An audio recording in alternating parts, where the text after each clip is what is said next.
Bismillahirrahmanirrahim.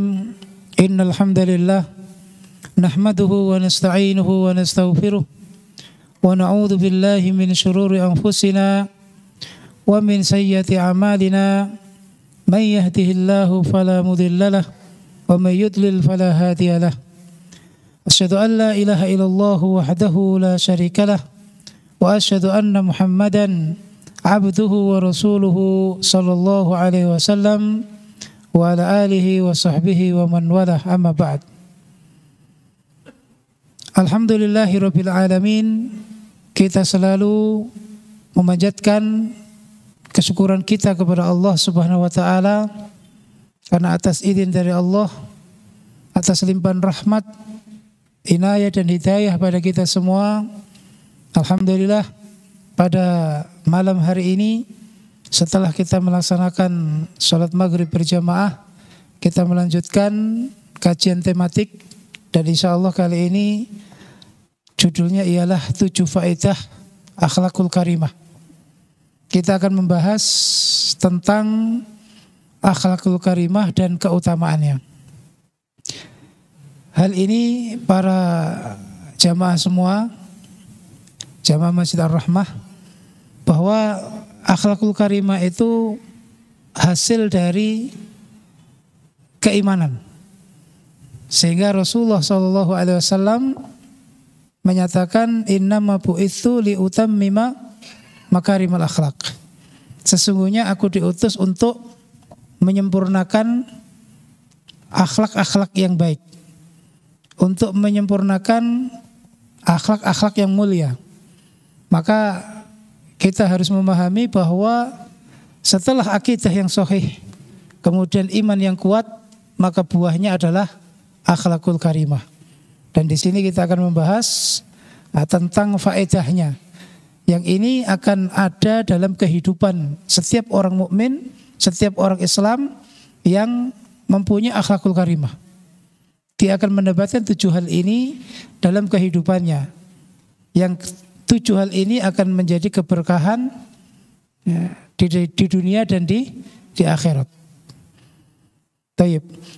Sebelum kita memperinci satu persatu dari 7 faedah, di sini kita akan sedikit memahami kembali tentang apa yang disebut akhlak, apa yang disebut karimah.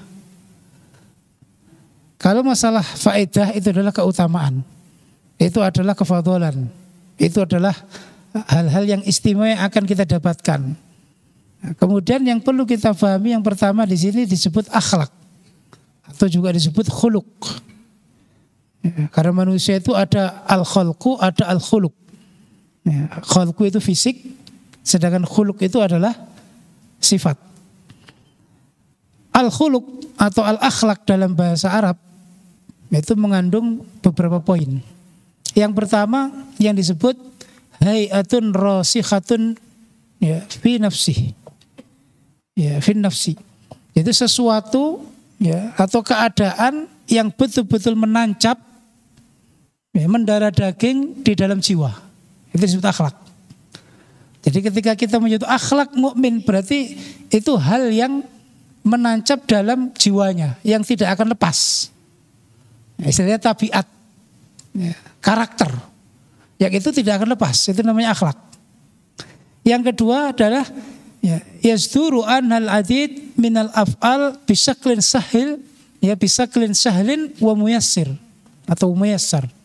Yaitu dari akhlak itu akan muncul beberapa perbuatan, beberapa sikap yang munculnya itu mudah dan enggak sulit, mudah, sahlin wa muyassar, dimudahkan.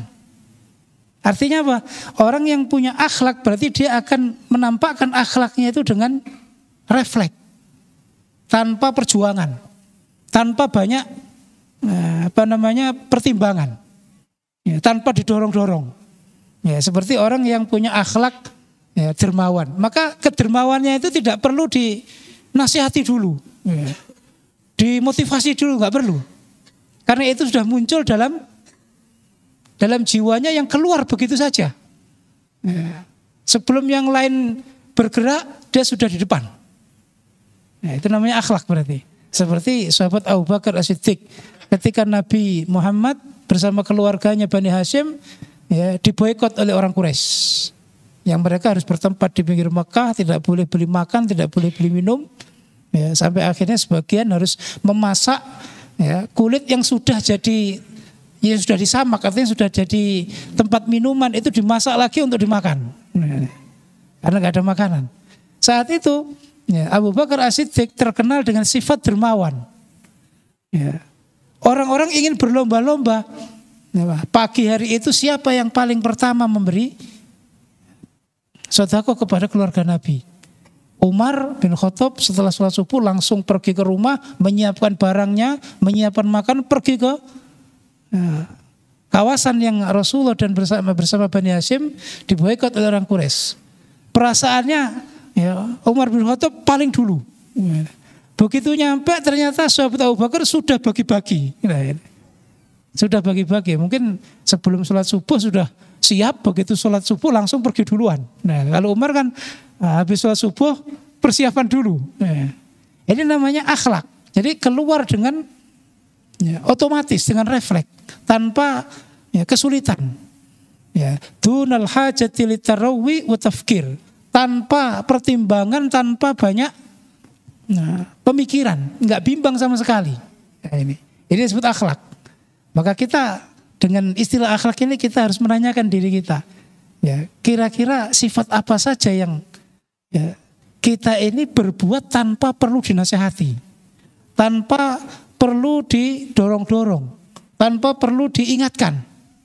Apa saja yang ya, akhlak yang kita miliki. Ini namanya akhlak. Nah, dan yang perlu kita pahami juga, akhlak ini ada yang baik, ada yang jelek. Makanya ada akhlakul karimah, ada akhlakun dzamimah atau sayyi'ah. Ada akhlak yang jelek, ada yang akhlak yang mulia, ada yang baik, ada yang mazmumah. Mazmumah itu yang tercela, yang jelek. Ya. Maka orang ada yang sifatnya itu, ya, umpama tadi itu dermawan, ya, dia nggak perlu dinasihati tentang sedekah, tentang kedermawanan. Ya, begitu ada ajakan untuk sedekah, dia paling duluan. Ya. Bahkan tidak perlu menunggu ajakan sedekah, sudah mewajibkan dirinya ya, setiap pekan atau setiap bulan memberi sedekah. Ada yang punya akhlak, akhlaknya jelek. Dia melanggar nggak perlu bimbang karena sudah menjadi kebiasaan, nggak ada ketakutan sama sekali.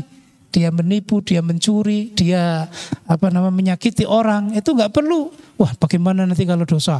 Bagaimana kalau neraka? Bagaimana kalau ajal tiba-tiba datang? Itu nggak ada pemikiran. Dia melakukan perbuatan jelek dengan refleks. Ya, karena menjadi kebiasaan. Maka akhlak ini yang dimaksud yaitu akhlak yang ada yang baik, ada yang jelek. Yang kita bahas di sini adalah akhlakun karimah, yaitu husnul khuluq. Sedangkan yang disebut karimah, ya, sedangkan yang dimaksud dengan akhlak al-karimah, ya, karimah itu maknanya adalah yang baik, yang mulia. Ini poin yang perlu kita pahami. Ini adalah ciri khas orang iman. Ya, ciri khas orang iman itu mempunyai akhlakul karimah. Ya, simatul mu'minin as-solihin. Namanya simat itu tanda. Ya, tanda yang ketika orang menyebut orang iman pasti punya akhlak itu. Nah, ketika menyebut orang Islam pasti akhlaknya seperti itu. Itu namanya tanda. Ya, tidak akan lepas. Ya, tadi itu masuk ke tabiat. Ya, kalau orang Jawa bilang ciri wanci lelai ginowo mati. Nah, jadi sebuah ciri, sebuah karakter yang nggak akan terlepas sampai terbawa mati. Nah, itu namanya simatul mu'min, simatul sholihin. Nah, kemudian poin kedua, akhlak ini yang membuat orang iman ya selalu mengerjakan hal yang baik, selalu menjauhi hal yang jelek, selalu ya jauh dari perbuatan yang mendatangkan celaan. Karena kejelekan itu pasti membuat orang mencela, ya, membuat orang itu benci. Ya, akan membuat dia jauh dari kritikan jelek, ya, kritikan pedas, karena akhlaknya baik. Ya, ini yang dimaksud dengan akhlakun karimah atau akhlak karimah. Maka ini yang akan mendatangkan menghasilkan 7 faedah. Ya. Ketika itu belum termiliki, akhlak yang mungkin kita mempunyai tapi didorong dulu. Ya, dinasihati dulu, diingatkan dulu. Berarti otomatis ya kebaikan itu ada ketika diingatkan. Sulit keluar dari dalam dirinya atau jiwanya. Berarti itu belum mempunyai akhlakul karimah. Karena manusia itu banyak lupanya. Banyak lupanya daripada ingatnya. Apalagi Nabi juga menyatakan kullu bani Adam khotta'un. Ya. Maka di sini ya, 7 faedah ini akan didapatkan ketika seorang mukmin itu sudah mempunyai karakter, yaitu akhlakul karimah tadi. Sakit difahami ya? Nah, kita mulai yang pertama. Ketika orang iman itu sudah mendapatkan ya, akhlak karimah dalam jiwanya, dalam hatinya, dalam setiap perilaku kesehariannya, maka yang pertama ya, faedahnya adalah mewujudkan rasa cinta dan kasih sayang. Artinya dia akan menjadi sosok yang menyebarkan kasih sayang. Menjadi sosok yang dikenal karakternya itu penuh dengan kasih sayang. Ya. Dengan mencintai. Ya, jauh dari rasa benci. Jauh dari iri dengki. Jauh dari permusuhan. Karena berarti kalau ya mencintai dan kasih sayang pasti banyak memaafkan. Ya, orang nggak mau memaafkan itu kalau hatinya ada dendam. Ya, orang nggak mau kasih sayang kalau memang hatinya itu kejam. Ya. Sehari merasa hidupnya kurang afdol kalau belum mengganggu orang lain. Ya. Bahkan ya, sehari kalau belum membuat nangis anak kecil, itu kayaknya kurang bergairah hidupnya. Ada orang itu senang dengan masalah. Ya. Bahkan hidupnya menjadi bergairah kalau banyak masalah. Banyak musuh. Jadi berarti itu tadi dalam dirinya tidak ada akhlakul karimah. Yang ada adalah akhlak sayyi'ah.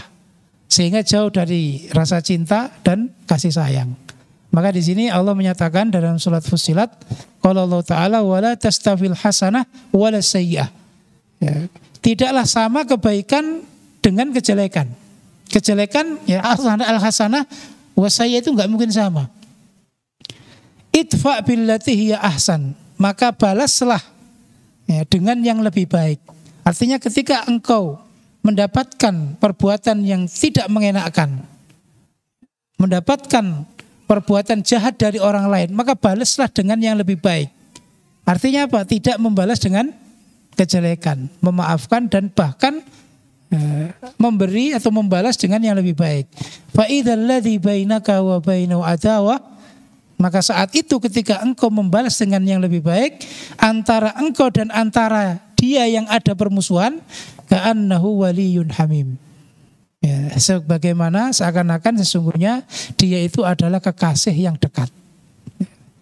Jadi orang yang berbuat jahat, kalau kita balas dengan kejahatan, semakin membenci, semakin memusuhi, ya, semakin dendam.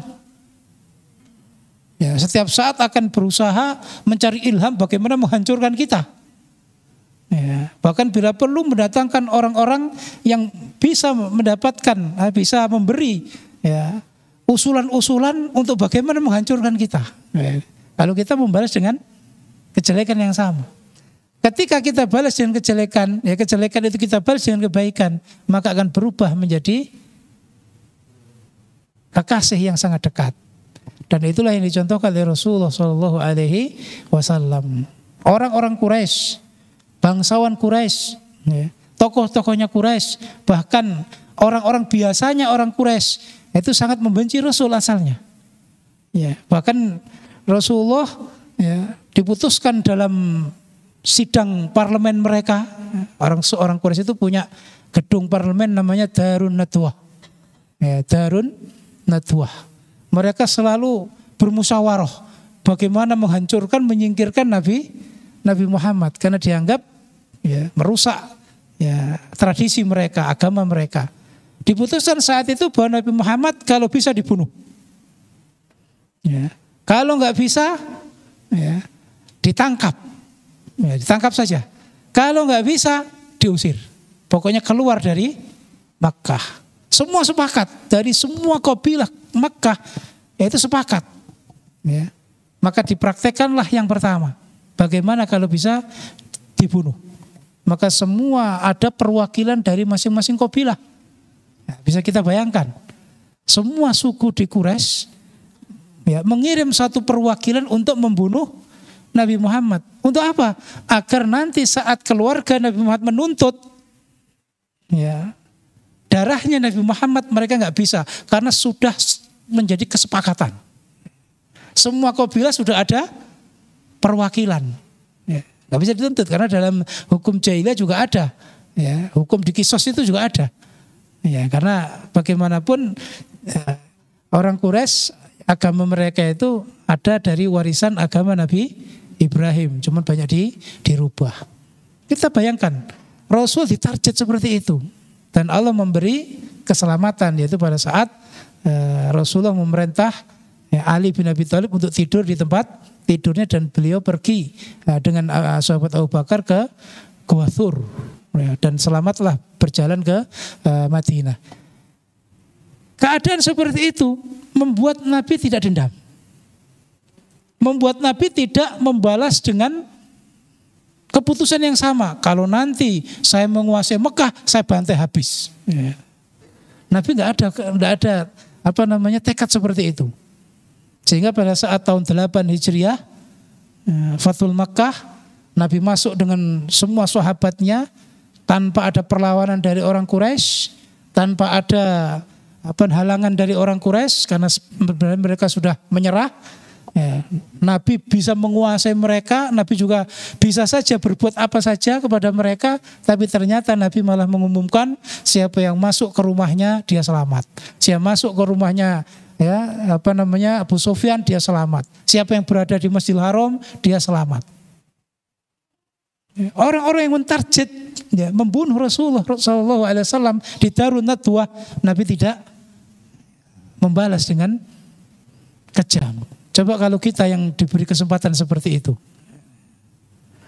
Bahkan suatu hari Nabi pernah didatangi malaikat gunung. Malaikat yang meramut atau menjaga gunung. Ya. Datang kepada Rasul dan menawarkan, saya diperintah Allah untuk taat kepada perintahmu. Apa saja. Kalau mau orang Quraisy itu saya lipat dalam sekali lipat. Karena orang Quraisy itu ada di Gunung Kubes dan Gunung Abul Hind, ya, Gunung Al-Hind, ya, Abul Hind dan Abu Kubes. Itu kalau gunung itu disatukan habis orang Quraisy sudah. Kalau mau sekarang saja. Tapi Rasulullah tidak mau. Ya. Rasul malah saya berharap dari keturunan mereka itu ada yang Islam. Dan kenyataannya betul. Coba kalau kita yang didatangi malaikat gunung seperti itu, wah, insya Allah tanpa menunda-nunda, sekarang juga, kalau bisa dihancurkan nggak ada bekas, itu kalau kita. Jadi makanya orang yang punya akhlak karimah itu akan menyebarkan rasa cinta, akan menyebarkan kasih sayang, sehingga hidup penuh damai. Orang yang tadi benci menjadi mencintai Rasul. Bahkan ada yang mentarget Nabi datang ke Madinah, itu sudah niatnya itu membunuh Nabi, sudah menyiapkan belati yang sudah direndam dengan racun. Ya. Ternyata Nabi mempersilahkan masuk ke masjid, dan Nabi bertanya, apa yang kamu simpan di bajumu? Ya. Apa yang kamu kamu niatkan sebelum ke Madinah? Kamu ingin membunuh saya? Ya. Saat itulah orang tersebut langsung menyatakan Islam. Karena apa? Karena nggak mungkin ada yang tahu. Karena saya hanya bersama tokoh orang Quraisy saat itu. Hanya 2 orang yang tahu. Lah kok Muhammad kok tahu? Berarti ini betul. Ini datang dari wahyu. Makanya dia menyampaikan langsung masuk Islam. Nabi tahu dia membunuh, tapi oleh Nabi malah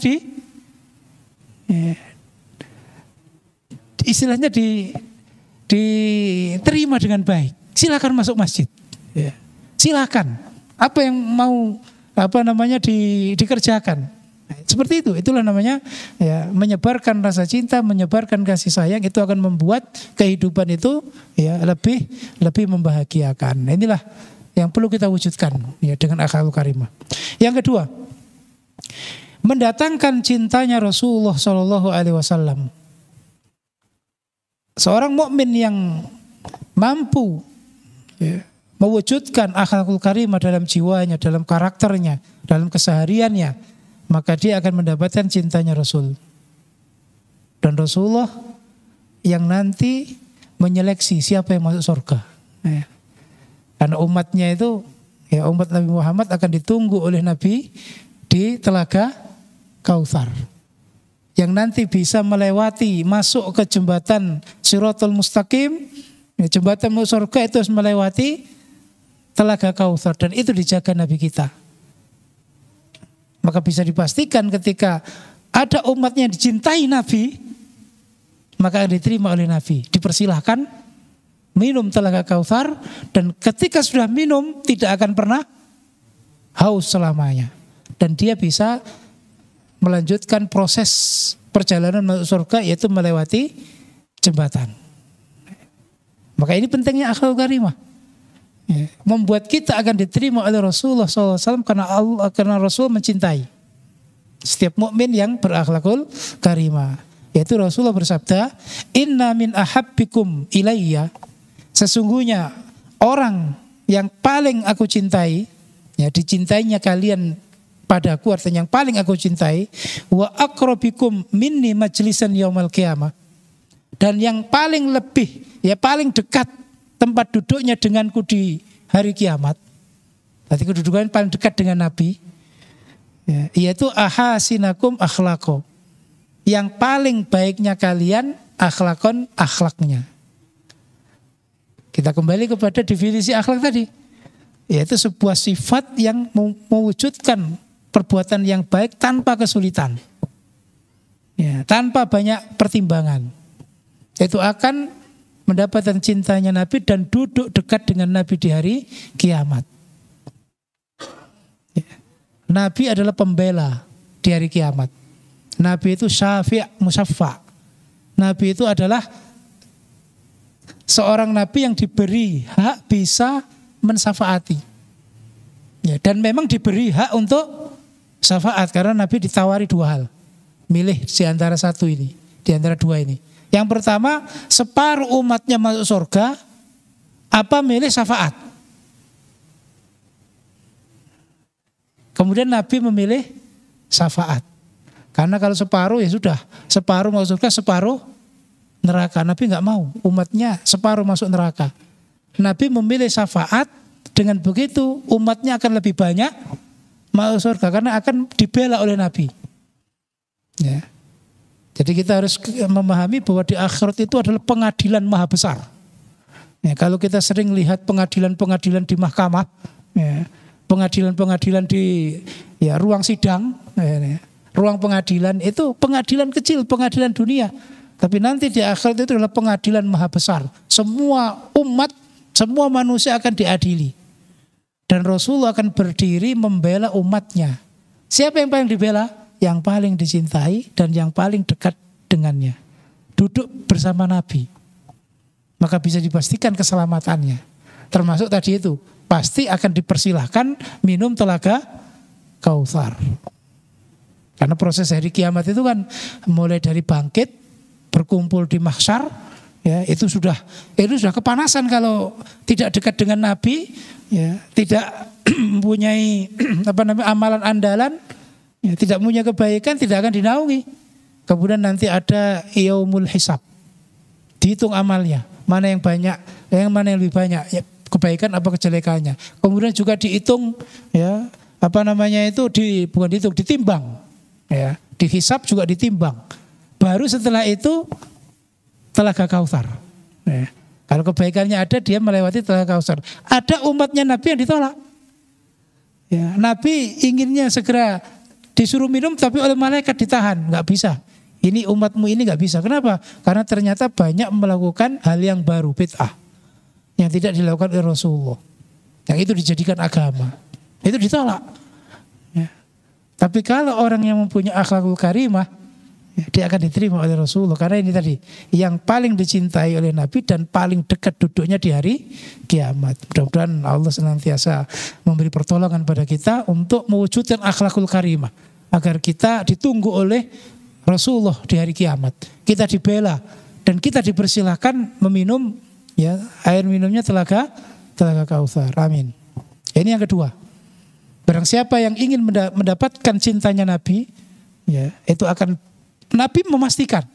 Ya, dengan sabda ini kan Nabi memastikan cintaku termasuk kedekatan denganku itu pasti pasti akan didapatkan dengan syarat ini tadi. Ahasinakum akhlaqo. Mana yang lebih baik akhlaknya.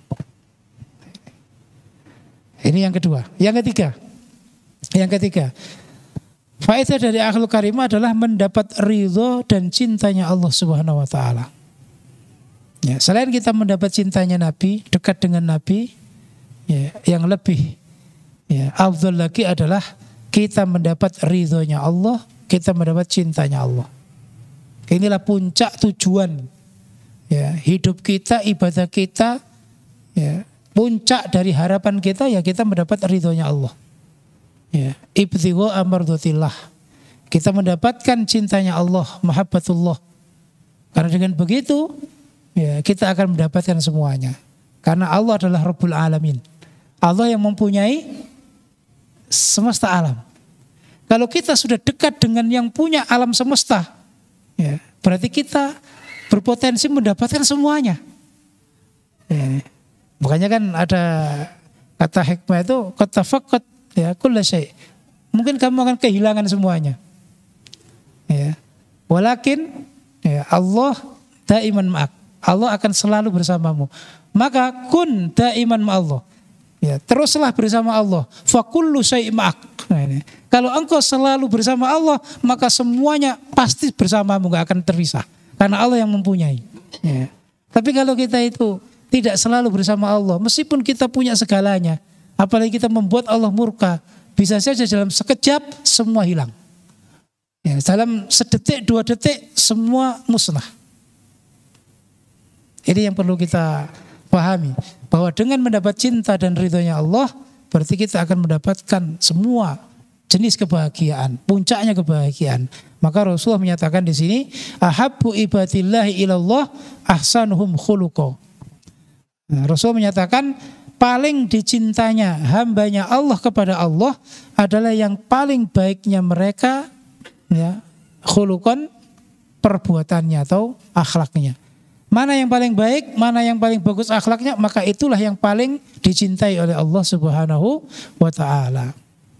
Karena kalau sudah Allah mencintai, ya, kita, ya, tidak hanya diberikan apa yang kita minta, bahkan kita akan diberi, ya, dengan jumlah, dengan sesuatu yang di luar, ya, apa yang kita minta. Artinya apa?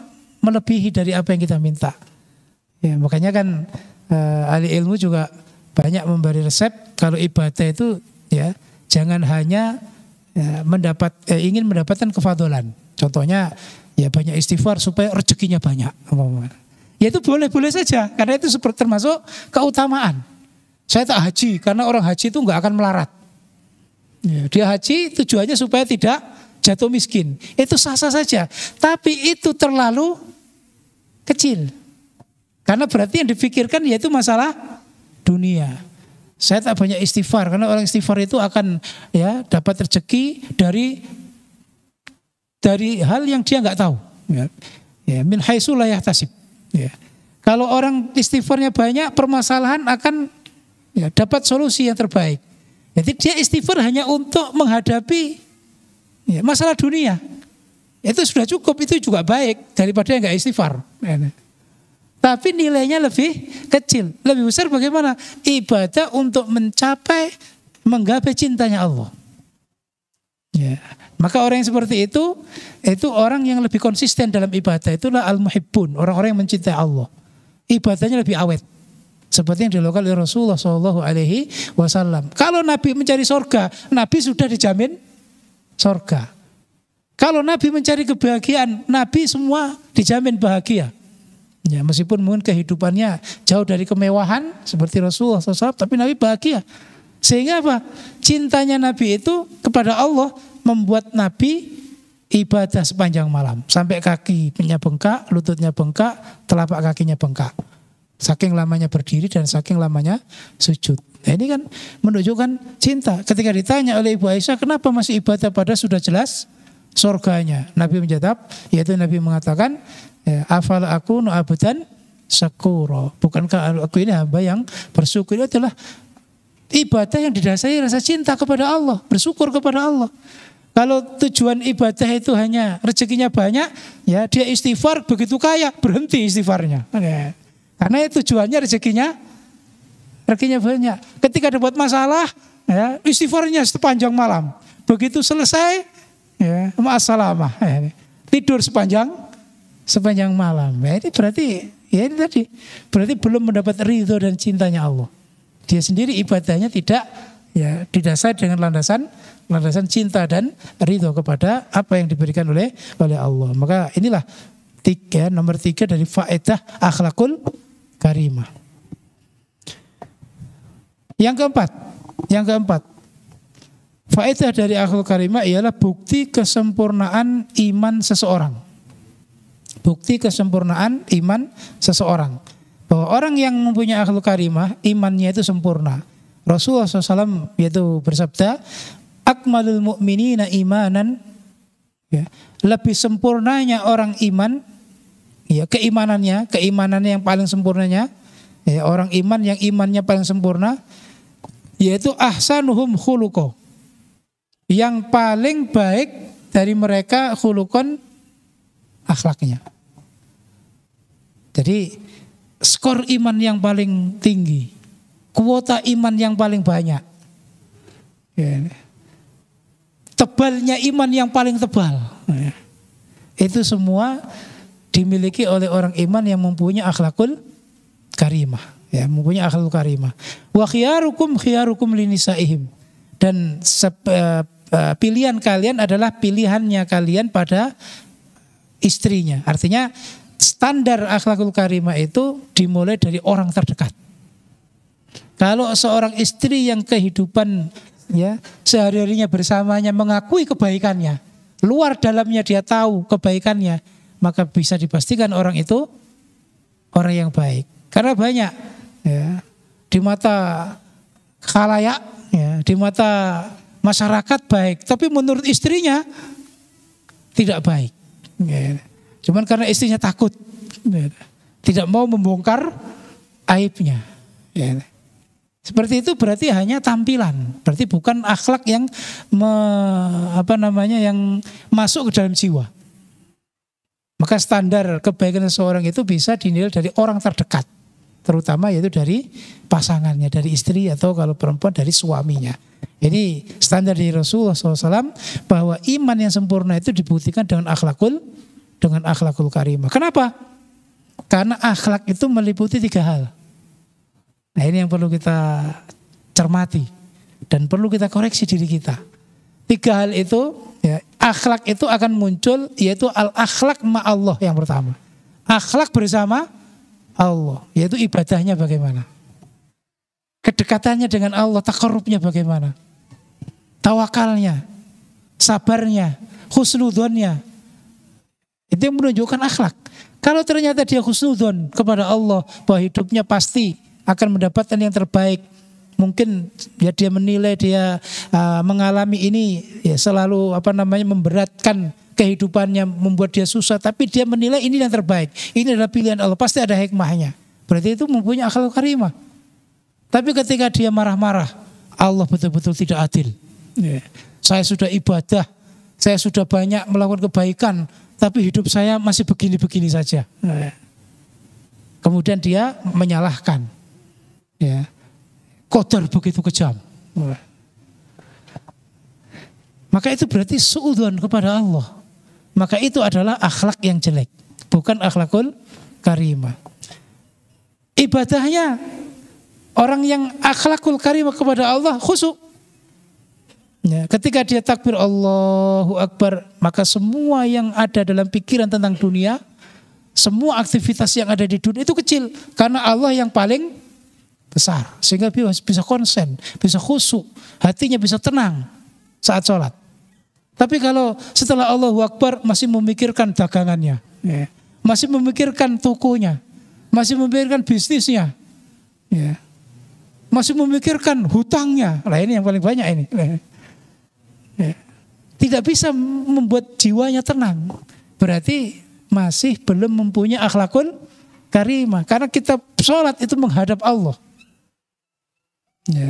Hadapan kita menghadapnya bukan hanya dengan fisik, dengan gerakan, tapi juga hati kita. Hudurul qalb, hatinya itu hadir di situ. Kalau kita belum bisa, berarti belum mempunyai akhlakul karimah bersama Allah. Itu yang kedua. Yang pertama. Yang kedua, al-khuluq ma'an nafs. Al-khuluq ma'an nafs, yaitu akhlakul karimah bersama dirinya sendiri. Artinya apa? Membiasakan kebaikan untuk dirinya. Membiasakan kebaikan untuk dirinya. Di dalam Islam itu ada namanya akhlak, ada namanya adab. Akhlak itu sifat-sifat yang baik. Seperti tadi rasa syukur, sabar, husnudzon, tawakal, itu adalah akhlak. Ada yang disebut adab. Adab itu etika.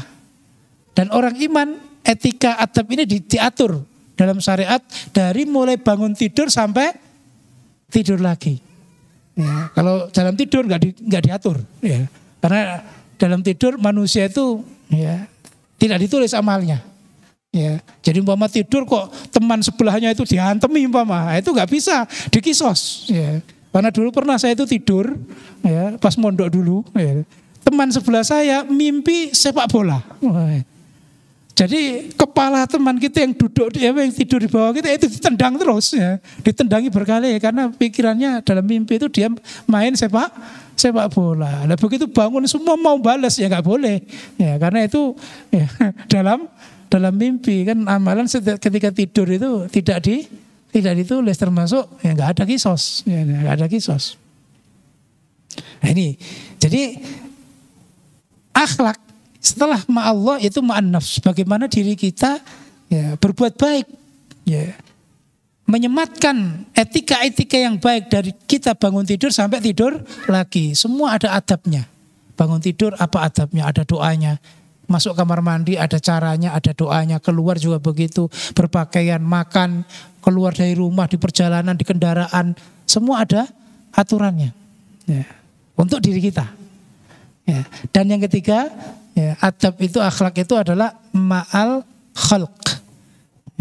Ma'al khalq. Kalau tadi ma'al khaliq bersama Allah. Kalau ini ma'al khalq, yaitu bersama makhluk. Ini yang diatur oleh syariat. Bagaimana manusia mempunyai, orang iman mempunyai adab, etika, akhlak yang baik bersama orang terdekatnya, terutama dalam kehidupan, yaitu orang tua. Birrul walidain. Kemudian bagaimana dengan saudaranya, bagaimana dengan anaknya, bagaimana dengan kerabatnya yang lebih luas. Itu dalam satu rumah. Ada yang melebar lagi tetangga. Itu juga bentuk dari akhlak. Bagaimana dengan bertetangga. Kalau tetangganya saya nggak kenal, ini berarti bisa dipastikan akhlaknya itu belum mempunyai akhlakul karimah. Bahkan sampai akhlak dengan masyarakat. Masyarakat juga bermacam-macam. Ada yang penguasa, ada yang rakyat biasa. Itu juga ada cara bagaimana orang iman itu berinteraksi. Termasuk baik berinteraksi dengan orang iman maupun orang kafir. Seperti saat ini kita sama-sama menyaksikan, melihat berita bahwa di Palestina, di Gaza sana, saudara kita berperang melawan Israel. Cuman sudah seminggu ini gencatan senjata. Coba kita lihat para pejuang-pejuang yang di sana mempunyai akhlak bersama orang kafir. Saat mereka menawan, itu adalah tawanan yang harus diperlakukan seperti syariat. Bahkan kita menyaksikan di tayangan-tayangan itu ketika mereka melepaskan untuk pulang malah dada-dada, malah salaman, merasa kehilangan, merasa berat. Bahkan ada yang sebagian menulis rasa terima kasih dan sebagainya. Itu adab bersama orang orang kafir, kecuali kalau dalam keadaan perang. Ya, kecuali dalam keadaan perang. Tapi dalam masalah yaitu gencatan senjata atau pada saat tawan itu ada adab sendiri. Ya, beda dengan perlakuan ya, kaum Zionis yang menahan orang-orang iman, saudara-saudara kita. Ini termasuk tadi itu, yaitu bagaimana orang iman itu dan akhlak itu ada 3 tadi. Ma'al khaliq, ya, ma'al nafs dan ma'al khalq. Ya, dan itu akan membuat ya, dalam kehidupannya itu baik istilahnya hubungan vertikal maupun horizontal itu semua akan mendatangkan kebaikan dan kebahagiaan. Sudah dan belum ya? Baik, berikutnya yang kelima. Faedah dari akhlakul karimah yang kelima ialah menghapus kejelekan dan dosa. Menghapus kejelekan dan dosa.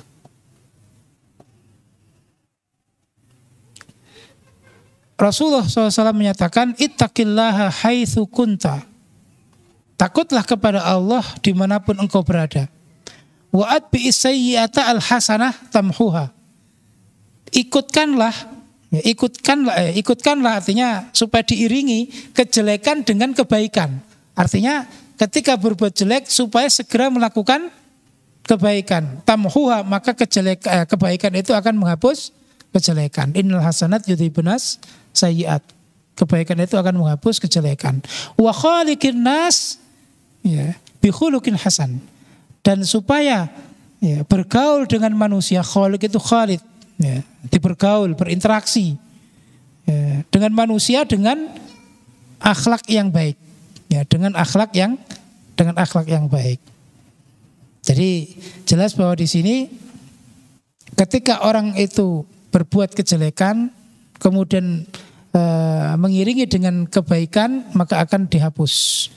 Termasuk bagaimana dia ya, berinteraksi dengan manusia, dengan orang lain, meskipun orang lain itu berbuat jahat, tapi dia membalas dengan kebaikan, dengan khuluqin hasan, maka ia akan mendapatkan banyak pengampunan. Seperti yang dalam ayat tadi, ya, selain pengampunan juga situasi akan berubah. Yang tadinya permusuhan, yang tadinya saling menghancurkan, menjadi saling memaafkan dan menyaudara. Ya, ini adalah keutamaan yang kelima, bagaimana Allah menghapus ya dosa. Nah dosa itu ya berupa yang membuat kita di dunia sengsara maupun di akhirat membuat kita tersiksa. Ya, termasuk yang membuat kita sengsara di dunia apa? Sifat-sifat yang jelek.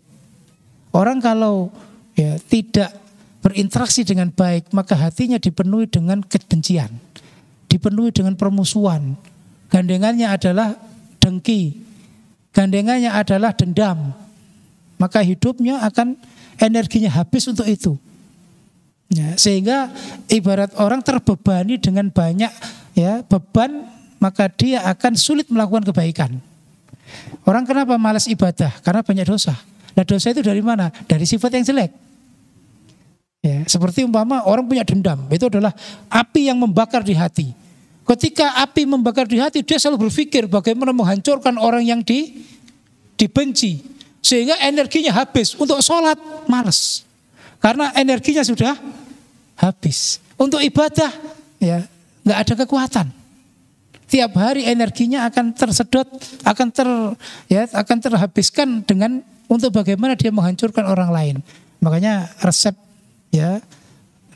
umur panjang itu pernah dalam kisah di orang-orang Badui Arab itu ada yang umurnya sampai 150. Keadaannya masih sehat. Ya, keadaannya masih kuat. Ditanya resepnya apa? Ya, yang diberitahukan adalah resepnya yaitu tidak pernah dengki pada siapapun. Ya, karena kalau dengki itu dia akan cepat marah. Lah ketika marah detak jantungnya itu semakin kencang. Lah kalau sudah kencang, aliran darah itu ya lebih cepat 5 kali lipat. Ya, dan itu akan membuat semua organ tubuh itu menjadi mudah rusak. Ya, kalau sudah rusak cepat mati. cepat mati. Makanya kalau kita itu banyak pikiran, makanya ada parian itu bertemu lawak lek dipikir ngerusak awak. Nah, ini. Bertemu lawak lek dipikir ngerusak awak. Ya. Kelambi ireng kancing emas melaku bareng atine panas. Nah, ini. Wah ini sing kelambi ireng kenaan iki. Ya. Melaku bareng kelihatannya biasa tapi hatinya penuh dendam ya sudah. Ya. Itu akan merusak ya. Merusak badannya, merusak persahabatannya, merusak masyarakatnya. Nah, ini. Jadi yang perlu kita pahami. Jadi menghapus dosa ini baik yang di dunia yang berupa sifat-sifat yang jelek yang membebani kehidupan kita, apalagi nanti di akhirat yang berupa siksa. Ya, dosa itu menghasilkan siksa. Dengan tidak ada dosa berarti kita selamat dari siksa. Apalagi menyebar cinta, menyebar kasih sayang, kita akan dibela di sana. Kita banyak saudara yang akan membela, memberi syafaat, ya, pakai penolong. Ya. Adzan ya. Sudah adzan? Apa adzan dulu? Monggo. Ya, adzan dulu nanti kita teruskan 2 nomor insyaallah. Jazakumullah khairan.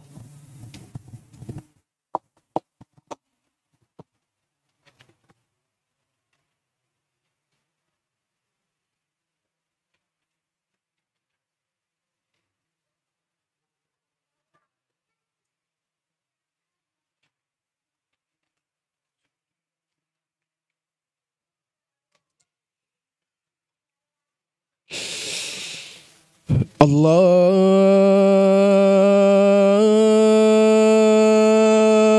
Akbar,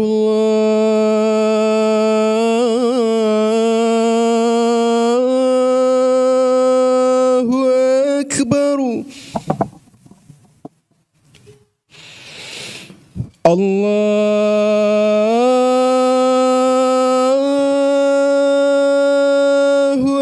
Akbar, Allahu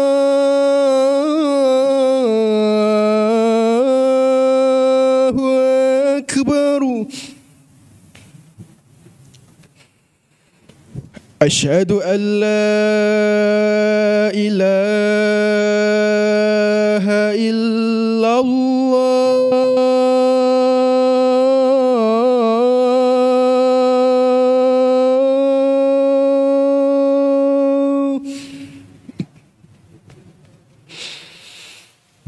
Asyhadu an la ilaha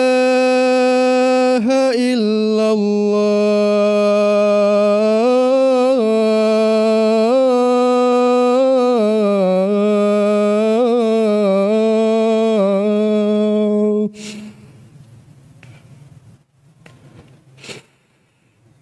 Asyhadu anna Muhammadar Rasulullah.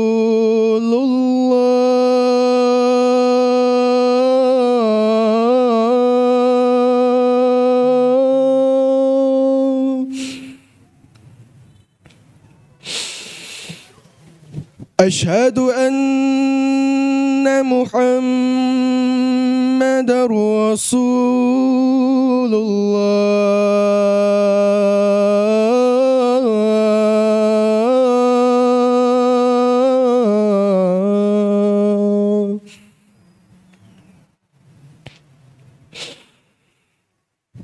Hayya 'alas salah.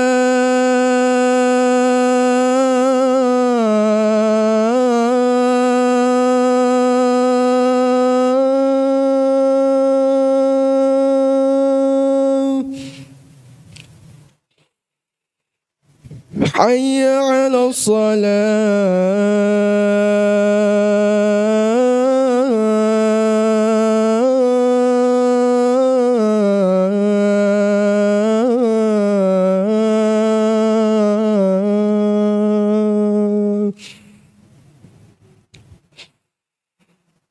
Hayya 'alal falah.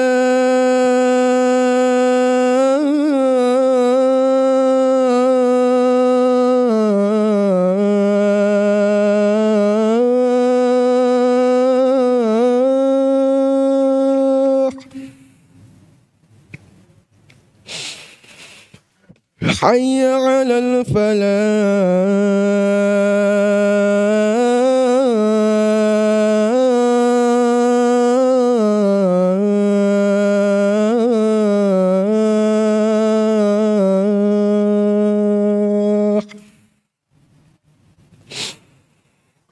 Allahu Akbar, Allahu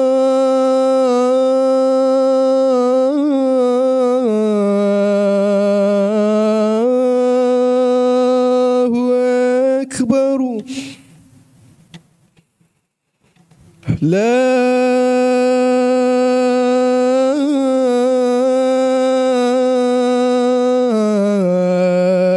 ilaha illallah.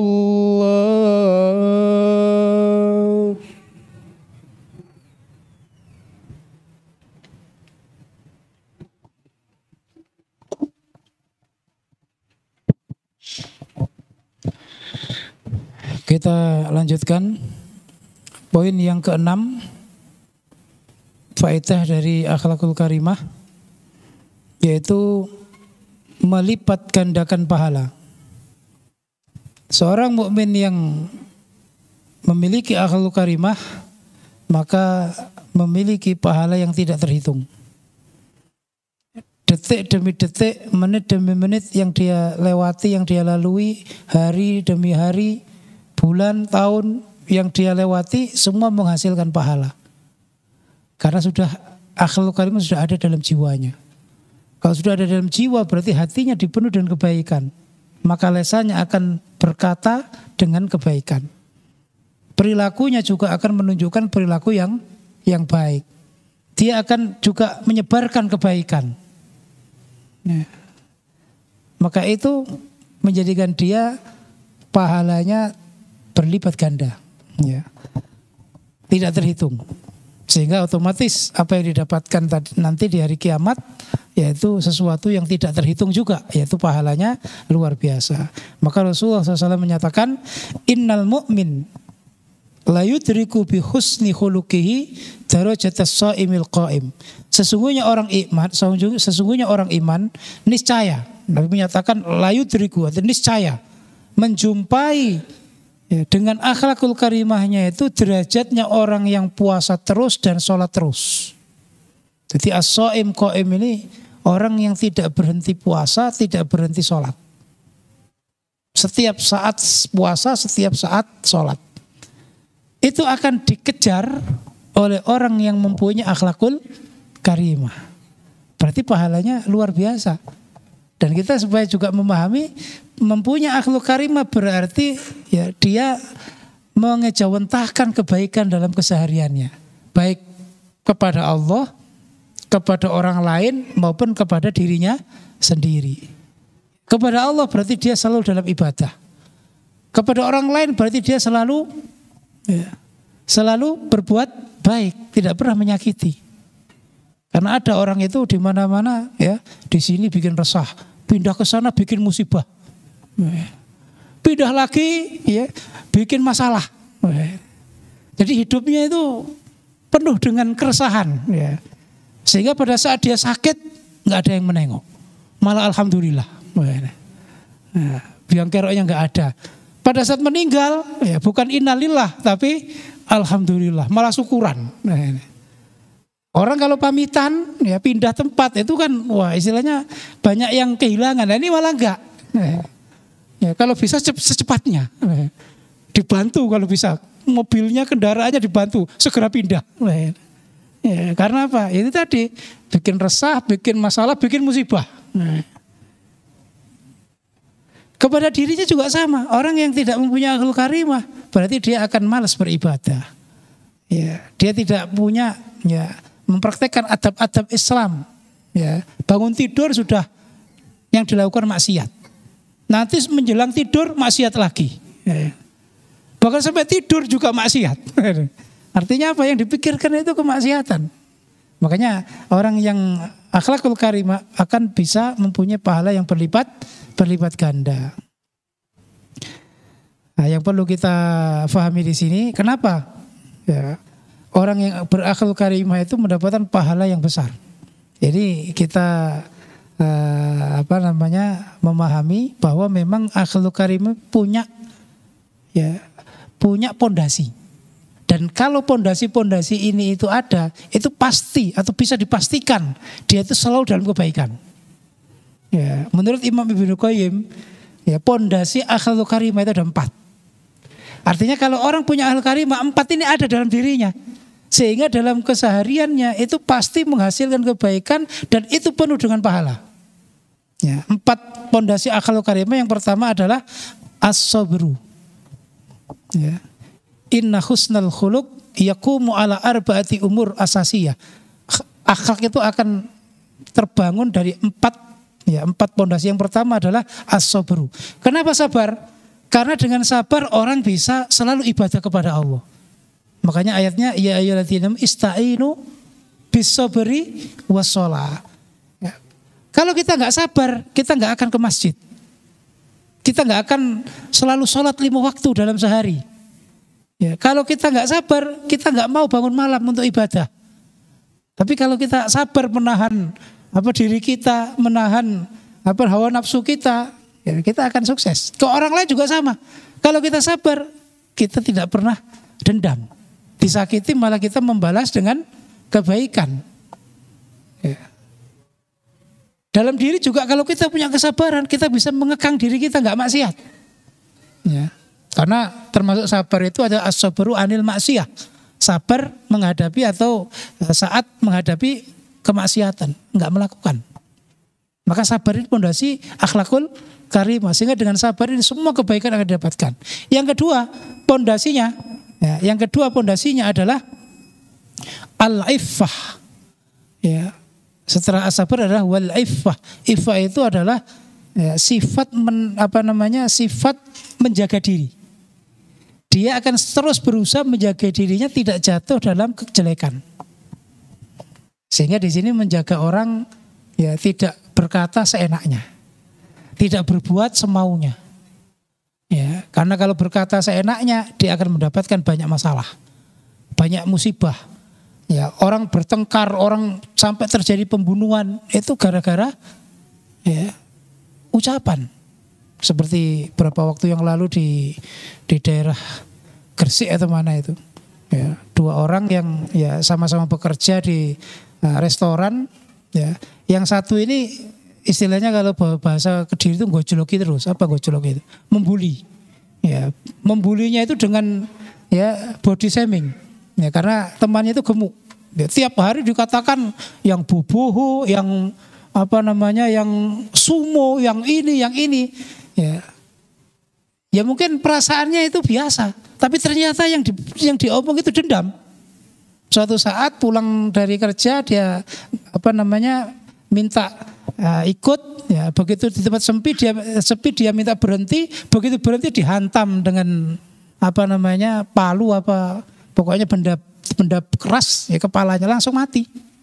Setelah ditangkap ya pengakuannya karena sakit hati setiap hari dikatakan tadi itu. Ini gara-gara ucapan. Ya kalau orang itu iffah nggak mungkin ya ngomong seenaknya, berbuat seenaknya, sehingga di situ akan mendatangkan banyak kejelekan. Ya, itu iffah termasuk kepada Allah. Dia akan iffah, diberi nikmat, malu untuk menjadikan nikmat itu ya fasilitas untuk maksiat. Ya, kadang-kadang manusia ini aneh. Ya, diberi rezeki, diberi kesempatan yang memberi Allah, tapi yang didapatkan itu untuk menentang Allah. Bahkan pada saat maksiat, ya, pada saat maksiat itu yang memberi nikmat itu saat maksiat juga Allah, tapi nggak ada rasa malu. Nah itu kalau iffah nggak mungkin melakukan itu. Ya. Yang kedua setelah iffah, ya sabar, kemudian iffah yang ketiga berarti. Yang ketiga, pondasi yang ketiga adalah as-sajaah, keberanian. As-sajaah, keberanian. Orang yang punya akhlul karimah pasti punya keberanian. Contoh, sedekah, itu adalah kebaikan. Orang sedekah itu butuh keberanian. Karena apa? Dia mengeluarkan yang dimiliki. Dia sudah bekerja keras, dia sudah membanting tulang, ya, tangan dipakai kaki jadikan tangan. Ya. Dia membanting tulang, maka butuh keberanian mengeluarkan yang dimiliki. Apalagi berkurang itu berarti dia akan kehilangan. Nah, kalau orang nggak berani, ya nggak mungkin dia mau sedekah. Karena apa? Hartanya berkurang. Nanti ya kalau ada lagi, kalau nggak, nah, maka dia nggak akan berani. Apalagi untuk membela li'ila'i kalimatillahil ulya, membela agama, amar ma'ruf nahi mungkar. Itu kalau nggak ada keberanian, nggak akan mungkin. Ya, seperti saudara kita di Palestina sekarang. Ya, bagaimana anak-anaknya dibantai, keluarganya dibantai. Ya. Tapi istiqomah, ya, dalam keimanannya. Ini bentuk dari tadi itu sajaah. Ya, semua kebaikan itu diperlukan sajaah. Ya, termasuk ketika kita disakiti tidak membalas menyakiti, tapi justru malah berbuat baik, itu perlu keberanian. Karena kalau tidak, ya kalau nanti saya perbaiki dia malah ngelunjak, sehingga malah suudon. Ya, butuh keberanian. Ya, memberi kesempatan orang yang sudah berbuat jahat, ketika dia sudah tidak punya kekuatan, bagaimana dia berbuat baik. Ya. Dan yang keempat orang berakhlak karimah itu pasti mempunyai sifat namanya al-adlu. Adil. Ya, adil ini yang membuat dia ya tidak menebarkan kebencian, membuat dia ya, kepada Allah itu bisa berbuat adil. Artinya apa? Diberi nikmat, dijadikan nikmat itu untuk mencari ridhonya Allah. Karena itulah syukur. Istimalun ni'am ala ta'atil mun'im. Mengerjakan pemberi apa yang mengerjakan menjadikan yang nikmat yang diterima untuk mentaati yang memberi nikmat, yaitu Allah Subhanahu wa taala. Itu adalah keadilan. Ya, kita di dalam diri kita ada akal, ada jiwa, ada fisik. Kalau yang adil dia akan memenuhi kebutuhannya. Akal diisi ilmu. Ya, talabul ilmi faridatun ala kulli muslim. Tidak malas mencari ilmu. Ya, tidak istilahnya itu tidak malas mendatangi kajian. Ya, karena apa? Itu adalah kebutuhannya. Inilah adil terhadap akalnya. Kemudian jiwa juga butuh ketenangan. Tenang dari mana? Dari ibadah. Ala bi dzikrillah tatma'innul qulub. Maka dia akan memberi kesempatan dirinya untuk beribadah. Fisik juga sama. Ya, fisik untuk menjaga adalah kulu wasrobu walatus rifu. Itu adalah keadilan. Silakan makan, silakan minum, tapi harus jangan israf. Karena kalau israf pasti mendatangkan banyak penyakit. Dan empat inilah as-sabru, al-iffatu, as-saja'atu, dan al-adlu. Sabar, ya, menjaga diri, kemudian berani dan adil. Nah, kalau dalam kehidupan orang mukmin sudah terwujud, berarti dia sudah mempunyai bangunan akhlakul karimah. Kalau sudah, berarti akan menjadi sumber pahala yang disebut di sini tadi, melipat gandakan pahala. Ya, maka derajatnya sama seperti orang yang sholat terus, yang puasa terus. Terakhir, yang ketujuh, ya, ini adalah puncak faedahnya ialah menjamin masuk surga. Jadi kalau seorang mukmin yang sudah mempunyai akhlak karimah itu bisa dipastikan, ya, tiket surga sudah dipegang. Nah, tapi nggak boleh, ya, bahwa sekarang saya sudah memegang tiket surga, ya, berarti apa saja ya, halal, ya, karena tiket sudah kepegang, kaplingan surga sudah ada, sehingga di dunia santai-santai, gelimpang-gelimpung, ya kan, seenaknya. Ya. Orang kalau berbuat seenaknya itu dalam nasihatnya ahli ilmu adalah ya man yaf'al masa'a ya sayajid malam yasa. Ya. Orang yang berbuat sesukanya maka dia akan menjumpai semua hal yang dia nggak suka. Ya.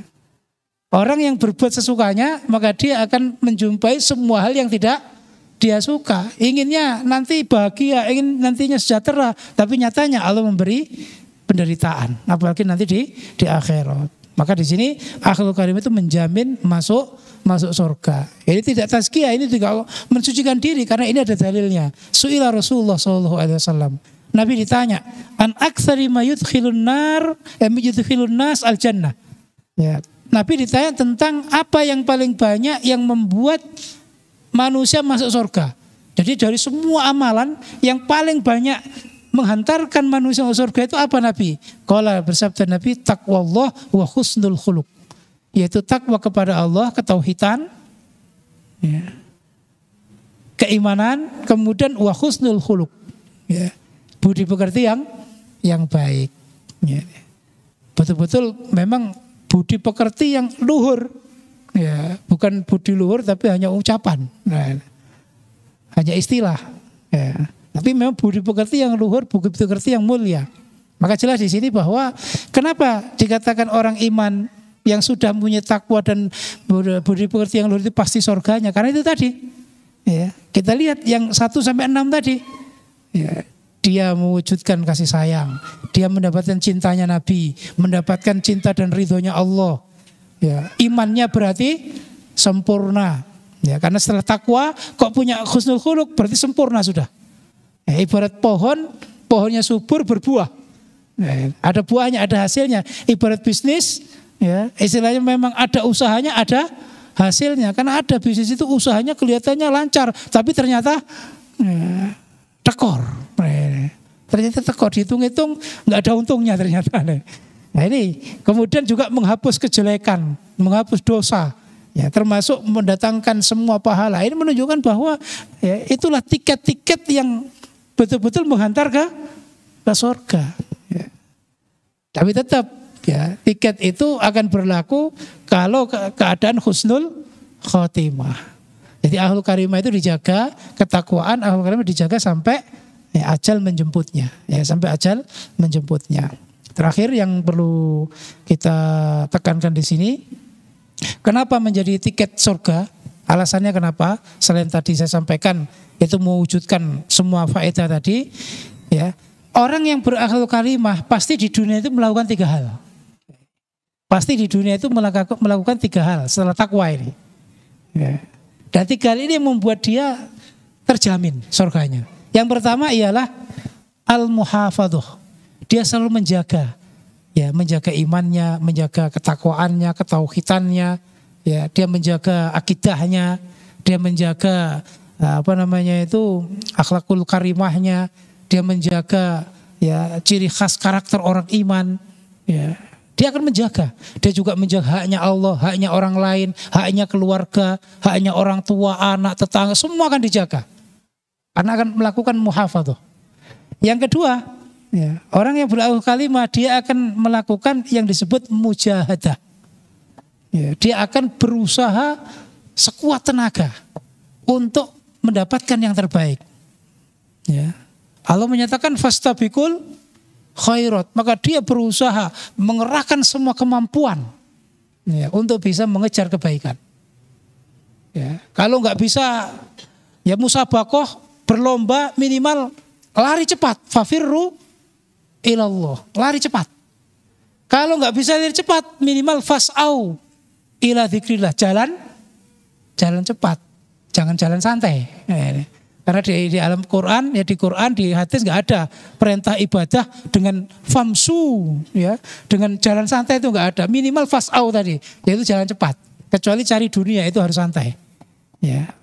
Famsu fi manaqibiha wa kulu birizqi. Silakan jalan santai di dunia, di bumi. Kalau dapat rezeki silakan dinikmati.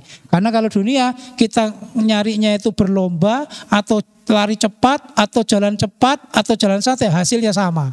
Karena jatah dunia itu sudah ditentukan. Tapi kalau akhirat walikullin darajat mimma amilu. Nah ini fakir pelum jatah walladzina jahadu fina lanatiyanahum subulana. Terakhir yang ketiga, orang yang berakhlak karimah itu pasti akan terus melakukan yang disebut al-muhasabah. Al-muhasabah yaitu introspeksi, mengevaluasi diri, melihat dirinya apakah sudah ya kewajibannya terpenuhi, apakah dia sudah banyak memberi sudah memberi haknya Allah, haknya orang lain, haknya keluarga. Dia akan selalu mengevaluasi diri. Ya ayyuhalladzina amanu taqullaha wal tanzur nafsun ma qaddamat lighad. Karena kalau orang evaluasi itu berarti selalu masa kurang.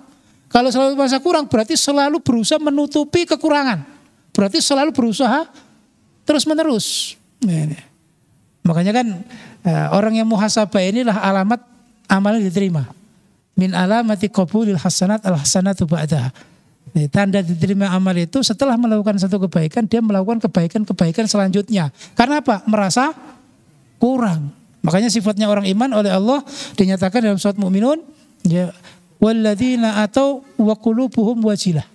Hatinya, dia itu memberi apa yang menjadi kewajibannya, kemudian hatinya selalu resah. Jangan-jangan yang sudah dilakukan itu belum belum cukup. Maka disitulah dia ya akan melakukan banyak perbaikan. Maka dengan 3 itulah sudah terjamin ya bahwa dia pasti akan masuk surga. Ya, tinggal nanti bagaimana istiqomah sampai ya husnul khotimah. Semoga ya Allah senantiasa memberi hidayah kepada kita, memberi hidayah wa taufik, pertolongan kepada kita semua untuk bisa merealisasikan akhlakul karimah dan kita mendapatkan 7 faedah ini. Nah, sehingga dalam kehidupan kita penuh dengan kebaikan, dengan kebahagiaan sampai ajal menjemput kita, dan nanti di akhirat akan ditunggu oleh Rasulullah SAW, akan tempat duduknya akan didekatkan ya dengan Nabi dan akan bisa berhasil masuk surga selamat dari neraka. Amin. Jazakumullah khairan. Itulah yang bisa kami sampaikan. Ada kurangnya mohon maaf yang sebesar-besarnya. Jazakumullah khairan wa jazakumullah jannah atas kehadiran jamaah Masjid Ar-Rahmah, termasuk yang hadir di online, baik pemuda channel pemuda Ar-Rahmah maupun channel Manazil Ilmi yang kita online kan. Semoga Allah senantiasa memberi kesehatan, memberi kekuatan untuk bisa memperbanyak bekal ya, untuk kehidupan akhirat sehingga terkategorikan orang-orang yang bertakwa. Amin. Jazakumullah khairan. Wallahu taala alam. Wa sallallahu ala nabiyina Muhammad wa ala alihi wa sahbihi ajma'in. Alhamdulillahirabbil alamin. Wassalamualaikum warahmatullahi wabarakatuh.